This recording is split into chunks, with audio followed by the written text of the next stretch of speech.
Assalamualaikum warahmatullahi wabarakatuh. Kami dari kelompok 3 mata kuliah apresiasi prosa yang beranggotakan 1. Sri Wahyuningsih, 2. Siti Aisyah Andani, 3. Adrian Bayu yang akan mempresentasikan tentang cerpen kontemporer.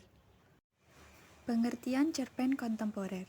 Cerpen kontemporer adalah cerita pendek yang berisikan kehidupan manusia yang terasing dari dunianya karena genjatan suasana metropolis yang memberontak, yang berada di tengah-tengah pergulatan nilai-nilai saling bertentangan yang membuktikan bahwa manusia mempunyai potensi-potensi unik.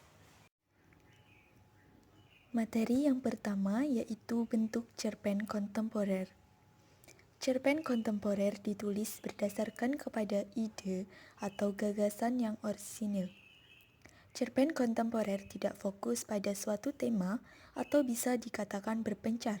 Susunan dan alur plotnya juga tidak tertata, dan endingnya pun mengambang. Cerpen kontemporer ini bentuk strukturnya menyimpang dari konvensi yang ada. Mereka mengabaikan alur cerita, bahkan temanya juga diabaikan. Hal ini dikarenakan untuk membuat pembaca terpukau sehingga membaca cerpen kontemporer hingga habis. Bahkan, mampu membuat pembaca bertanya-tanya apakah cerita tersebut masuk akal atau tidak. Cerpen kontemporer menggunakan bahasa yang tidak baku dan tidak formal. Biasanya menggunakan bahasa perbandingan, pertentangan, maupun perulangan. Bisa juga menggunakan gaya bahasa yang sifatnya konotasi. Untuk mendeskripsikan pelaku, penulis menggunakan kata sifat yang mendeskripsikannya.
C.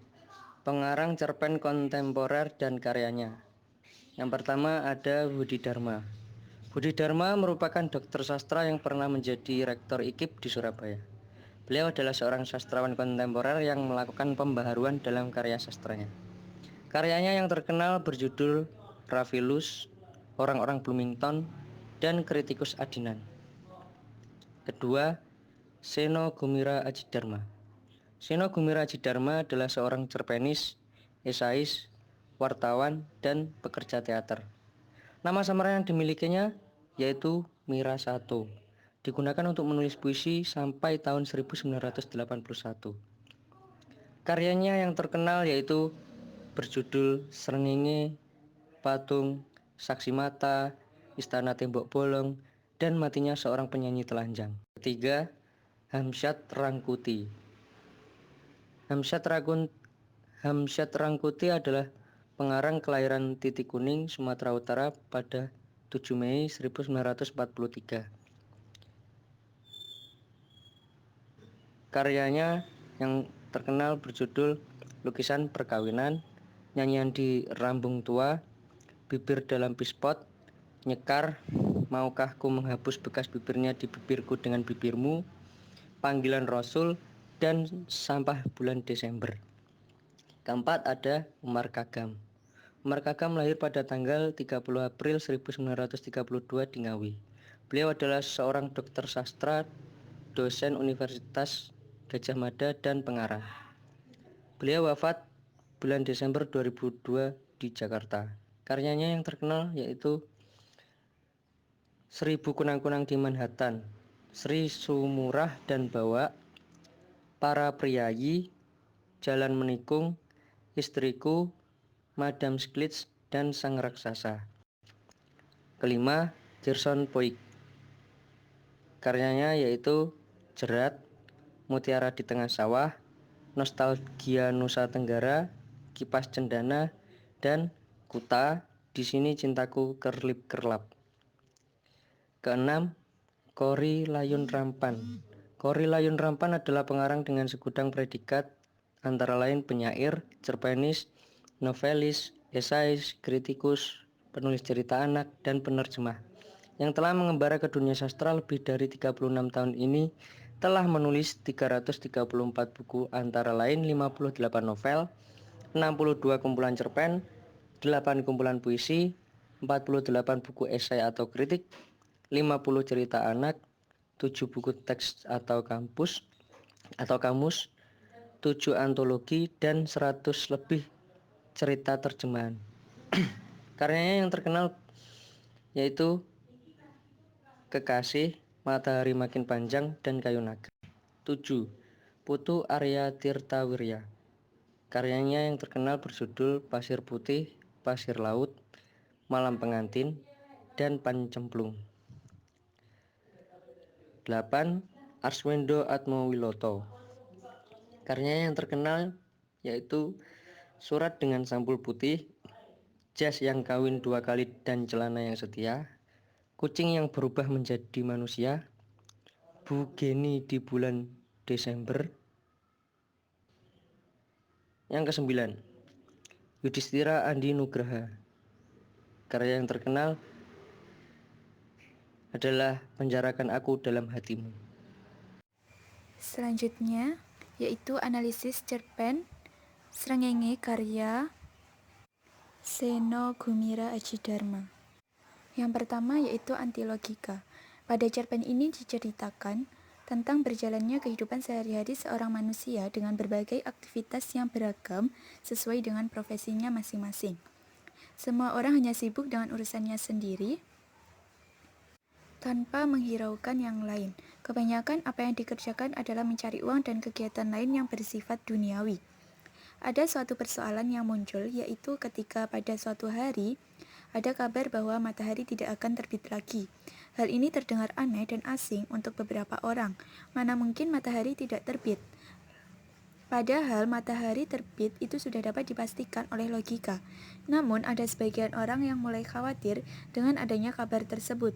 Kemudian keesokan harinya beredar lagi kabar bahwa dunia sebentar lagi akan kiamat. Dari penggalan cerita tersebut bisa disimpulkan bahwa cerpen Srengenge ini memiliki sifat anti logika yang tidak bisa ditangkap oleh logika manusia. Analisis yang kedua yaitu terasing dan serba kompleks. Cerpen ini menceritakan realitas kehidupan sosial dan ekonomi yang serba kompleks. Dalam cerpen ini diceritakan bahwa kehidupan masyarakat yang memiliki profesi dan kesibukan yang begitu kompleks mulai dari pedagang, gelandangan, dan sebagainya. Analisis yang ketiga yaitu mengabaikan plot atau alur cerita. Dari awal pembukaan cerita menuju klimaks dibina oleh pengarang dengan penuh imajinasi. Tidak ada penjelasan mengapa matahari tidak terbit, tetapi langsung menceritakan akibat dari matahari tersebut tidak terbit. Dan di akhir cerita, pembaca dikejutkan dengan cerita yang selesai di saat masih dalam posisi klimaks.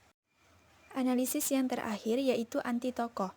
Tokoh-tokoh yang muncul dalam cerita tidak dijelaskan mengenai asal-usulnya dan sifatnya atau bahkan watak tokohnya. Pengarang hanya memberikan gambaran tentang tokoh dengan kegiatan yang dilakukan tokoh tersebut. Tokoh utama dalam cerpen ini adalah orang-orang seperti para pedagang di pasar, kuli, maupun masyarakat sekitar. Untuk tokoh lain yang muncul adalah Sukap yang kemunculannya sendiri tidak begitu mendominasi. Cukup sekian presentasi dari kelompok kami. Apabila ada salah kata, kami mohon maaf. Wassalamualaikum warahmatullahi wabarakatuh.